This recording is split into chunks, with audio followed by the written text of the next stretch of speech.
And now the Persian Gulf.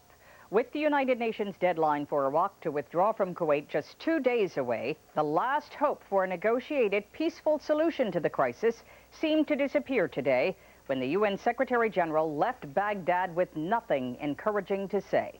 Here's ABC's Gary Shepard. Secretary General Perez de Cuellar, after waiting in Baghdad for a full day, met for 2.5 hours with Saddam Hussein. Just before he left for New York to report to the Security Council, he delivered a non-committal statement to reporters. I can say that I have a very good idea of their position, and as well I have had the opportunity of sharing with them some ideas of mine, all in the sense of finding a peaceful solution of the problem. But when he was asked directly, will there be war or will there be peace, this was his response. If you believe in God, only God knows. If you don't believe, only I don't know who knows. Iraqi Foreign Minister Tariq Aziz saw him off at the airport.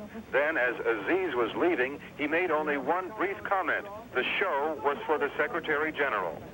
Tomorrow morning, an emergency session of Iraq's National Assembly is being convened, possibly to discuss the Gulf crisis.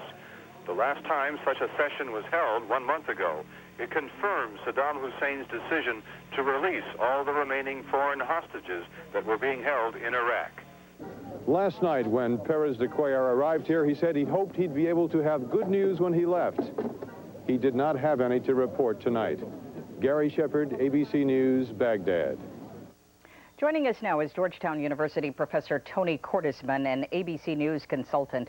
Professor Cordesman, given the events of today, are you optimistic or pessimistic about the prospects for war? And what can we expect? Two questions. What can we expect in the next 48 hours as the January 15th deadline approaches? I'm afraid the question is no longer when or whether, but whether the war begins in the next 48 hours or sometime in the next 2 weeks. Unless we see Saddam's troops move very quickly out of Kuwait, we will probably see either one last presidential ultimatum, or we'll begin to see active reconnaissance, the kind of target acquisition which will begin the massive air attacks that will start the air phase of the war. The real issue now is whether we'll wait a few days or a week to consolidate our troop movements, bring some last men in there, or we will begin immediately after the deadline expires. Has anything that's happened given you hope that at the last minute Saddam Hussein will blink?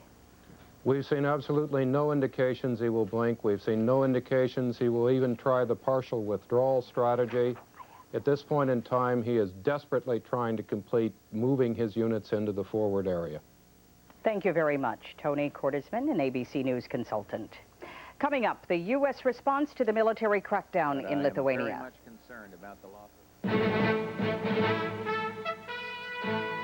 World News Sunday, brought to you by Post Grape Nuts Cereal. Lithuania has posed a major dilemma for the Bush administration at the worst possible time. Just hours away from the likelihood of a major military confrontation in the Persian Gulf, the president was forced to publicly condemn the Kremlin. The story from ABC's Britt Hume. Here we go. Having built much of his foreign policy on a close relationship with Mikhail Gorbachev, and with the Soviets a linchpin of the coalition against Iraq, the last thing the president needed was a bloody crackdown in the Baltics requiring a strongly worded U.S. response. The turn of events there is deeply disturbing. There is no justification for the use of force against peaceful and democratically elected governments. The president had finessed the previous, less violent Soviet actions against the Baltics earlier this year. But this time, while he spoke it mildly, he used a word he had studiously avoided then. We condemn these acts, which could not help but affect our relationship. The president insisted, however, that his criticism would not affect Soviet support for the Gulf coalition. And he did his best to keep the two issues from overlapping, as when he was asked if the Soviets were using the world's preoccupation with Iraq as an opportunity for a crackdown.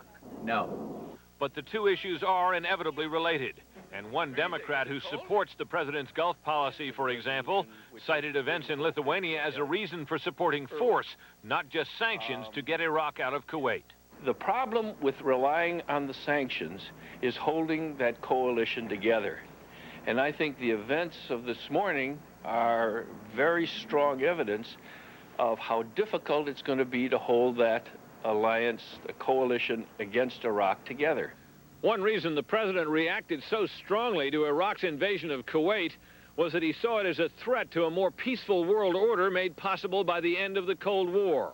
Now, with the Soviets acting like their old selves, Mr. Bush's vision of a new world order seems even further threatened. Britt Hume, ABC News, the White House. Secretary of State Baker's in England tonight, continuing his mission to shore up support among the international coalition opposing Iraq. Baker said the allies are politically, economically, and militarily prepared for war. ABC's John McWethy reports. For the last 8 days, Secretary Baker has been systematically loading the gun that is pointed at Iraq. In Europe, the Middle East, and the Persian Gulf, he has won acceptance of the U.S. plan of how this crisis will be handled as it careens towards Tuesday's deadline and the possibility of war. While dealing with the Gulf, Baker has become increasingly concerned by the Soviet Union's crackdown on the Baltics.